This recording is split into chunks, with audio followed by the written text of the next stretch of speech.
Welcome to the podcast. Today we have a repeat guest. We have the Simple Farmer here from Clutch Markets. If you guys have seen those episodes before, you know we're in for an absolute treat today. They have done, in the last 3 to 4 months, correct me if I'm wrong here, 500,000 in betting volume, which is absolutely insane. So we're going to get a peek behind the scenes of what it takes to build a product like that and how all of the secrets that you can steal from my guy right here. So real quick, for people that are unfamiliar with Clutch, give us a reintroduction because I know it's been a little bit since we've talked about it. Yeah, so Clutch is very much a Web3 startup. There's been like a lot of evolution since the last time we spoke. Effectively, we've now formed an entity known as Clutch Labs, and we kind of see ourselves as like a laboratory for decentralized on-chain markets. So what that means is like we're putting out products, perhaps tokens, working with other teams, doing a lot of development stuff. And last year, our main headliner product was our Polymarket Parlay platform, which works a lot like a decentralized version of FanDuel or DraftKings, but you can also mix bets between sports and real world events. And this year, we're putting out a lot more, trying to scale, trying to develop very much a Web3 startup. But now we want to go into becoming like a real powerhouse in the industry.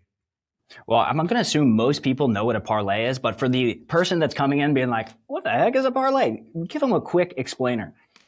Of course. Yeah. So a parlay is actually like a multi-leg bet. It's where you have to make 2 or more predictions combined, and all of your predictions have to come true for you to get the payout. So in the classic sense of prediction market, you do single-sided bets essentially. And so this is combining those to gain a multiplier or leveraged effect.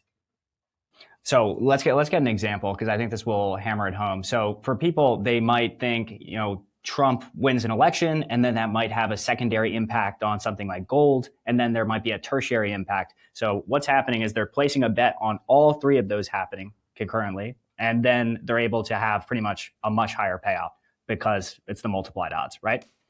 Exactly, yeah. And this is actually the first place where you can combine like your prediction of who will win an NBA game tonight or who will win the Super Bowl, along with what you think will happen in the crypto market. And you get those compounded odds essentially. This is what would probably be considered an add-on or a build upon of the classic prediction markets. So what we said with Polymarket and Kalshi now today is that we don't see them just as a betting platform, but we see them as an information source. We're taking that information we're getting from Polymarket, converting it to odds, and then giving users those odds. And the odds are essentially being backed by a decentralized house. And so the decentralized house is an interesting concept that I think I was maybe one of the earliest people to push through with Clutch. And essentially anybody can stake in the platform, and then you have to pay out bets that win and you profit from bets that lose. Absolutely. And I have to say, such an interesting idea. So now you guys are aggregating the different odds from those 2 different platforms. And then you have people that can deposit their funds, presumably, into a liquidity pool, and they're able to essentially be the house side of the trade. Yes, right? That's correct. Yep. So let's talk a little bit, because I mentioned this very flashy number that you guys got to 500,000 in betting volume. So talk to us a little bit about growing an app like this, because I think there are a lot of builders out there. There are a lot of people in general that have ideas, but they're like, I don't know if I could ever build something like that. So give us some lessons learned along that path. Yeah, I think it's a couple things to learn. Is like very important, the environment you deploy in, right? The chain you choose will kind of seal your fate in a lot of ways.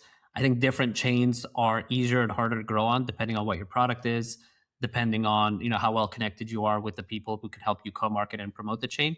Personally, I deployed this on Apechain, and I had an extremely good experience there because I found that the community was extremely inviting. They were very open to trying new products.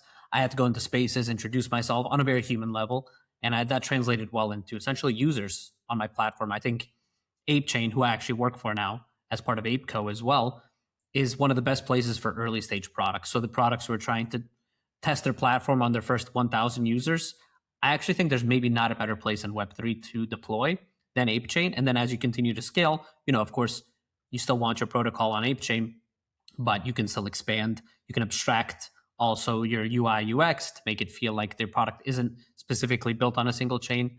I do think in general, though, we are moving to a chain agnostic future, but so much of the market is still dictated by like who retweets your platform, who tries it, and users are by far the most difficult thing to attain. Yeah, so let's talk about that because when you start building a product, you need people. You have the cold start problem, and you're like, okay, I have to choose. It's several difficult decisions. You have to choose where to build, who's going to be supportive, and then just because somebody's supportive doesn't mean they're going to like handhold you through that entire platform. So talk to us a little bit about like, let's say somebody's out there and they want to launch on something like Apechain. Talk to us a little bit about like going from zero to even like $10,000 in betting volume.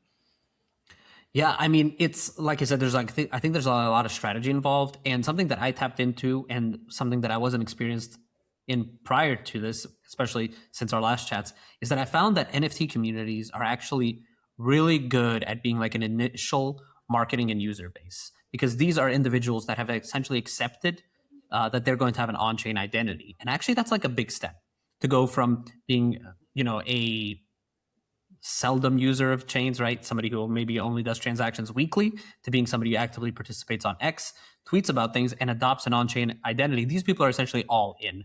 And so I think that's why they make an excellent user base. So for me with Clutches, I actually minted an NFT collection, which then represented my initial user base in a lot of ways. And the decentralized vault that is essentially corresponding to sharing protocol fees from Clutch was given to this community. So they were directly incentivized to market the platform because they essentially had a piece of the game. So that was something big that I learned. But I think a lot of companies know this. That's why I think airdrops a lot of times are located to huge NFT communities like the Bored Ape Club, like Pudgy Penguins, Moonbirds, CryptoPunks, etc.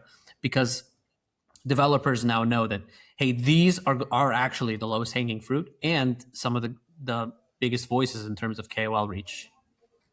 Yeah, absolutely. But I think we've also seen that airdrops. They'll people will dump a bunch of money. They'll do this big launch campaign, and then people stop using the platform. So you've actually built something that has sustained interest. So talk to us a little bit about, I guess, balancing that act where you're like, I need to reward my community, but I also need to build a platform that people want to stick around and actually hang out in. Yeah, I think transparency is key. Whenever you lead with transparency in Web3, and obviously like War Docs, where you're talking, it's something that resonates with people because there's a lot of very secretive stuff, secret projects, something going on, behind closed doors, and you're supposed to invest and speculate upon these arbitrary ideas. I think that's kind of lost on a lot of people. And when people feel transparency and they see that you really are a startup and you're really just trying to put ideas into protocols and trying to let people use it. And then you never know, some of these protocols could become absolute bangers, billion-dollar companies. So I've attributed actually the current stage we are in crypto, especially with vibe coding and the ease it is to go from idea to product, to kind of what Roblox is as well. Except crypto plus vibe coding, it becomes a Roblox for everybody, right? So now anybody can vibe code these products, and the ultimate prize, just like it is for developers in Roblox, is potentially tens of millions of dollars. Well, talk to us a little bit about this idea of vibe coding, because I think a lot of people say, well, I built this productivity app, or hey, I scaled. If people watch my other content in like the relationships niche, like people will build all of these apps, but they don't necessarily have that much utility. Talk to us a little bit about like how they are using the payment rails of Web3, because I still think people, at least on some of my side of the internet, they're still using Stripe, they're still using WAP, they're still using fan basis to collect payments. So there's not as much Web3 integration that I'm seeing. Yeah, I mean, I don't think anybody can argue that paying for something with a credit card is easier than paying for something with crypto, especially with like a MetaMask or a smart wallet, especially if you're already in crypto. Now, the process of getting to the smart wallet is tricky because it's semi-complicated for users. We're seeing that improve. The team at Consensus, like MetaMask, they're doing a great job to improve their smart wallet. But once you're in, it's not easier to pay with anything than crypto because this is self-custodied funds. You're not going to get a blocked card, a call from the bank, talk about verifying your billing address. I have to type this in every time I can do a transaction. The world economy will work better on Web3 rails. The problem is we now have a filter between the entrants from this. But I believe we had the same paradigm shift when we went from cash and checks to debit and credit cards, right? It took people a lot of time to trust, and this is probably lost on us. We're kind of young, but I think a lot of people at first were very, and especially like Eastern Europe where I'm from, didn't really believe a card could hold money. Like, what is that? So old school people, especially in Eastern Europe, always kept money like below their mattresses. They just believed in cash. They didn't want to hear about banking systems. And now we're talking about an evolutionized, decentralized banking system, and that's Web3. It's faster, it's better. When I use it, so I was actually using a gachapon, which is like a vending machine for Pokemon cards, to buy a bunch of Pokemon cards that are represented as on-chain NFTs that I can also claim. And I bought $2,000 worth of Pokemon cards like instantly, like one click. And this process is, if I was hitting my debit card against a vending machine in the real world, I mean, I would definitely get flagged. Like, oh man, did somebody steal your card? I'd be typing my PIN in every time. And so this payment process is improving. And and I'm kind of going on a tangent here, I'm sorry, but a lot of Web3 builders believe that it's like, why am I building products in a place that it's so hard to get? The nice thing is that we are not alone in this battle. Teams like the Ethereum Foundation are constantly pushing upgrades. And so we saw recently that actually they're going to be adding a feature that allows for biometric signing instead of, having to have the signing with the private key. So the space is rapidly evolving, but I'm super bullish on the direction we're going. Yeah, and it's very exciting because I'm kind of a payments nerd because I've been in this space for so long. Is people don't think about, everyday users don't think about chargebacks. Like when people call their credit card company and say, I never got the product, even though they did get the product, like that actually damages so much. Like it's so nice to be able to actually collect crypto payments, like finality, all that kind of stuff. But let's double back into this idea from, hey, now that we have vibe coding, you can take an idea to something launched very quickly. And from working with many Web3 projects, one of the major issues was not like, it was partially building an app, but it was like building an app on Web3 Rails. Talk to us a little bit about like how that is also becoming easier with these vibe coding phenomena.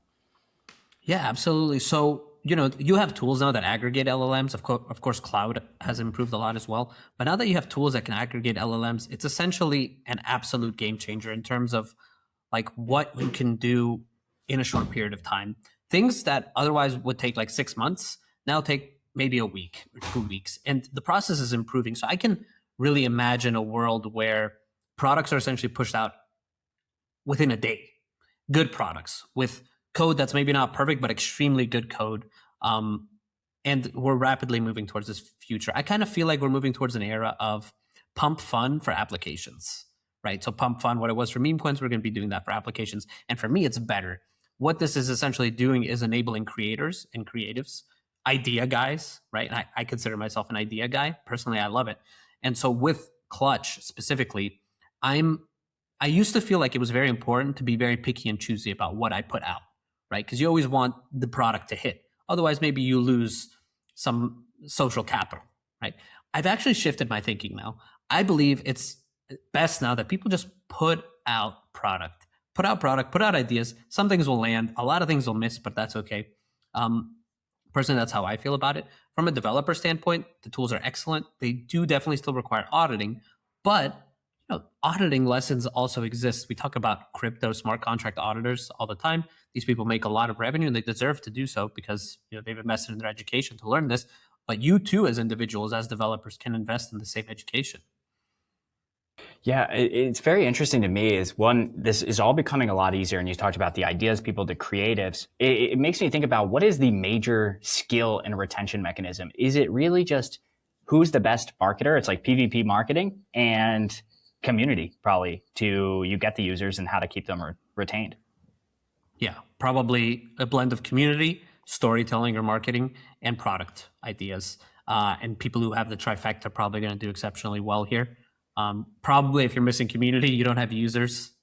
It's tough, super tough. And that's why I talk about the NFT communities as the life hack to fast track the process. Yeah, let's talk about that.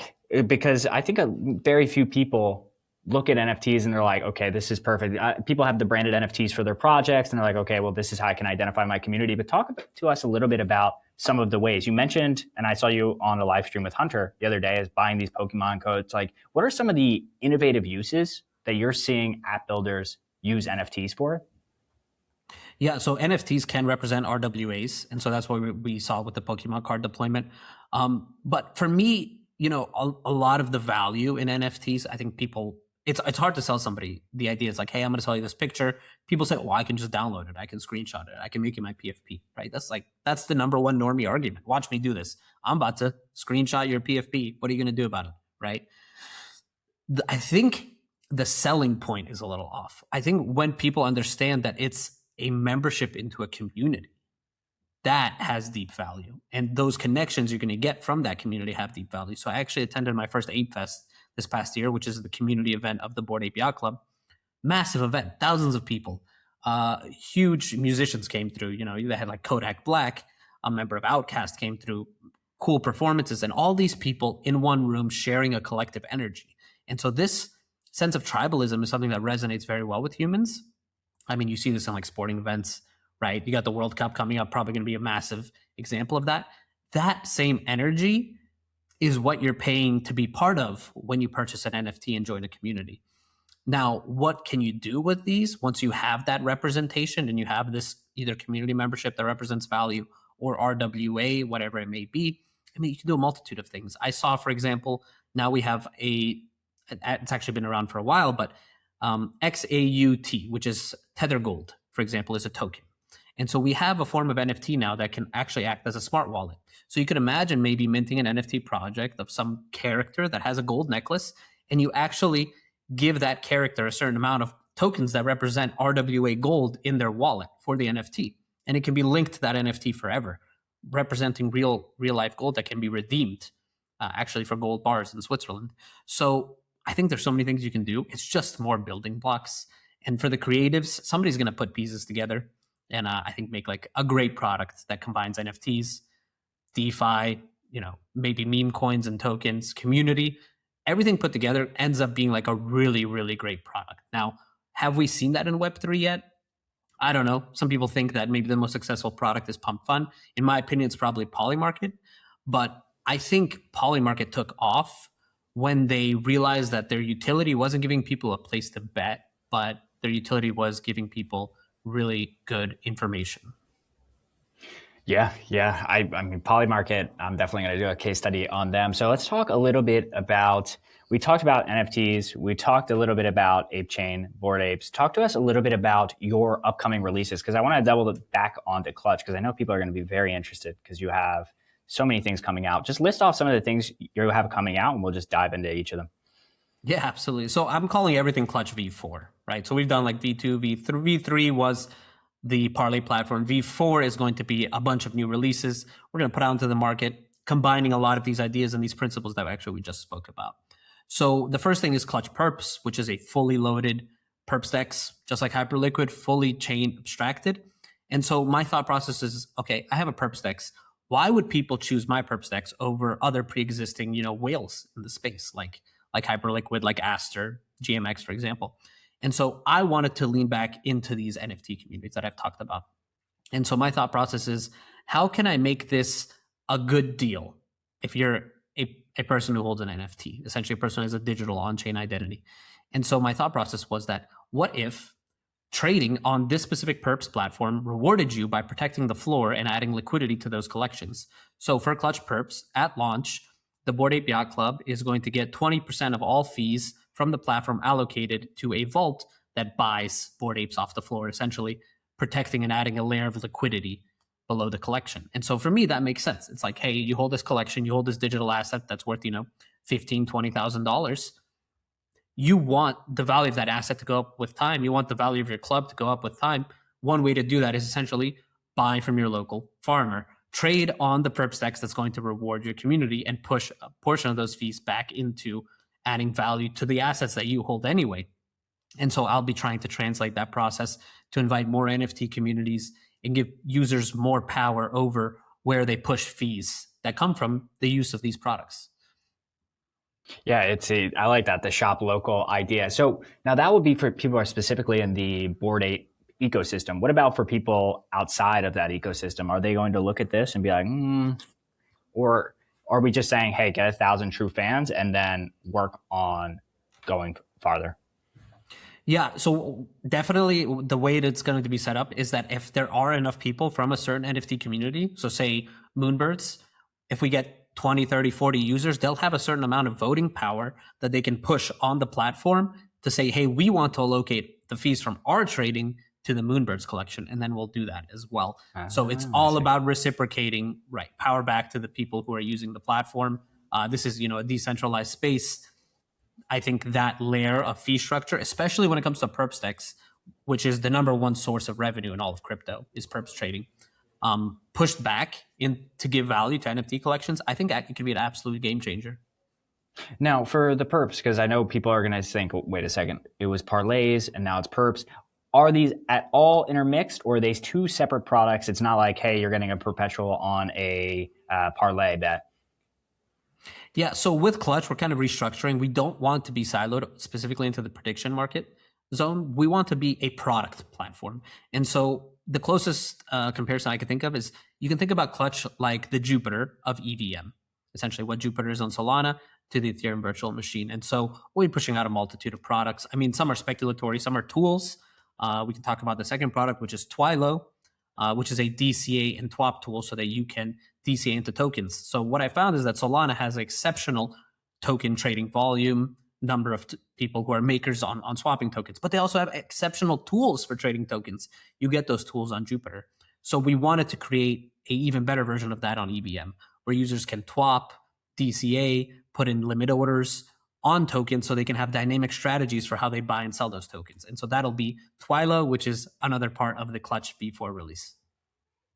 So talk to us real quick about Twilo. So I think most people, the basic users will understand, okay, DCA, I'm going to dollar cost average into a specific asset, and now I can do that particularly easy. Talk to us a little bit about like what are some of the other use cases that people would be using that for? Yeah, so I think it's really interesting for people who are maybe over leveraged in a certain direction, people who want exposure to a token, but they're not sure if they're getting the best entry. I mean, DCA and TWAP is by far the best strategy you can implement for gaining exposure to any token, because these tops are exceedingly, and bottoms are exceedingly difficult to call in crypto. DCAing is pretty much putting your buy pressure over an extended period of time rather than over one single order, especially in crypto where we have limited liquidity pools. A lot of times you get hit with massive slippage. It can really save your ass. And so people will be coming. So we've got Twilio, we've got the perps deck, we've got, you got a lot coming out this year. Yeah. We're also rebranding the Parlay platform as leveraged prediction markets, because I think the word parlay is complex for people. So it'll be rebranded as leveraged prediction markets with a fresh UI, a little easier user flow and experience as well. So that'll be part of the Clutch V4 release. Wow, I gotta say, very exciting releases. And I wanna real quick double back, because I know you mentioned obviously working on Apechain. Tell us a little bit about what's going on the chain, because I don't think we've covered that chain as much on this podcast. Yeah, absolutely. So, Apechain is, they call it the home of NFTs. So it's a place where a lot of people congregate to become part of communities, and then they come together to build things or communicate during X spaces. You can make a lot of friends essentially on Apechain that are real people, that you can actually hear their voice, right? It's not really just about speculating on tokens. It's more about people and community. And with that, the elephant in the room is a platform called the Other Side Metaverse. And the Other Side Metaverse is a fully 3D metaverse where these NFTs that you own in your communities essentially correspond to avatars, and then you play as your avatar within the metaverse. And the additional building block that's coming to the Other Side Metaverse is a vibe coding tool so that you can create your own experiences in the metaverse that then everybody who's part of these communities can come through and try. And they've recently done collaborations with Amazon as well. So we have like skins and emotes that are for sale to the public on Amazon that actually correspond to things within the other side that essentially happen on Apechain. So we're talking about massive onboarding funnels. We're talking about, technology and just building upon that process. Awesome. Well, this was an amazing interview. What people can expect on Clutch Markets and where they can look in the future. Of course. Yeah, definitely follow me and follow the Clutch Markets account on X for more details. We got a lot of developments coming out. We'll have a token coming soon, which has really, really unique tokenomics as well. The token is a game itself. And we're just going to be pushing out a bunch of product. Anybody who's really interested in Web3 and kind of wants to learn in the process and kind of access to some of the best tools in this space, Clutch is a great place to start.